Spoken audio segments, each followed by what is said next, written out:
ನೋಡಿ, ಏರ್ಗನ್ನಿಂದ ಗುಂಡು ಸಿಡಿದು ಬಾಲಕ ಮೃತಪಟ್ಟ ಕೇಸ್ಗೆ ದೊಡ್ಡ ಟ್ವಿಸ್ಟ್ ಸಿಕ್ಕಿದೆ. ತೋಟ ಕಾಯೋ ಕಾರ್ಮಿಕ ನಿತೇಶ್ ಕೈಯಿಂದಲೇ ಫೈರಿಂಗ್ ಆಗಿರೋದು. ಏರ್ಗನ್ನಿಂದ ಗುಂಡು ಸಿಡಿದು ಬಾಲಕ ಮೃತಪಟ್ಟ ಕೇಸ್ಗೆ ಟ್ವಿಸ್ಟ್. 9 ವರ್ಷದ ಬಾಲಕ ಮೃತಪಟ್ಟಿದ್ದ.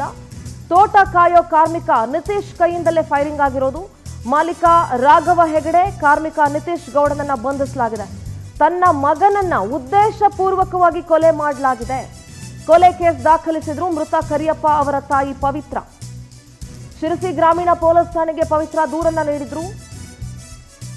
ತನ್ನ ಮಕ್ಕಳಿಗೆ ನಿತೇಶ್ ಗೌಡ ಪದೇ ಪದೇ ಬೈತಾ ಇದ್ದ. ಉದ್ದೇಶಪೂರ್ವಕವಾಗಿ ಮಗನ ಕೊಲೆ ಮಾಡಿದ್ದಾರೆ. ಮಗನ ಎದೆಗೆ ಗುಂಡು ಹೊಡೆದು ಕೊಲೆ ಮಾಡಲಾಗಿದೆ.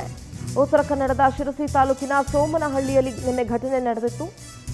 ಮೃತ ಕರಿಯಪ್ಪನ ತಮ್ಮ 7 ವರ್ಷದ ಬಾಲಕ ಒಬ್ಬ ಏರ್ಗನ್ನಿಂದ ಫೈರ್ ಮಾಡಿದ ಅಂತ ಹೇಳಲಾಗ್ತಾ ಇತ್ತು. ಆದರೆ ಈಗ ಅದಕ್ಕೆ ದೊಡ್ಡ ಟ್ವಿಸ್ಟ್ ಸಿಕ್ಕಿದೆ. ತೋಟ ಕಾಯುವ ಕಾರ್ಮಿಕನಿಂದಲೇ ಈ ರೀತಿಯಾದಂತಹ ಕೃತ್ಯ ನಡೆದಿದೆ ಅಂತ ಗೊತ್ತಾಗಿದೆ. ಮಾಲೀಕ ರಾಘವ್ ಹೆಗಡೆ ಹಾಗೆ ಕಾರ್ಮಿಕ ನಿತೇಶ್ ಗೌಡನನ್ನ ಈಗ ಬಂಧಿಸಲಾಗಿದೆ. ತನ್ನ ಮಗನನ್ನ ಉದ್ದೇಶಪೂರ್ವಕವಾಗಿ ಕೊಲೆ ಮಾಡಲಾಗಿದೆ ಅಂತ ಮೃತ ಬಾಲಕನ ತಾಯಿ ಪವಿತ್ರ ಆರೋಪಿಸಿದ್ದಾರೆ.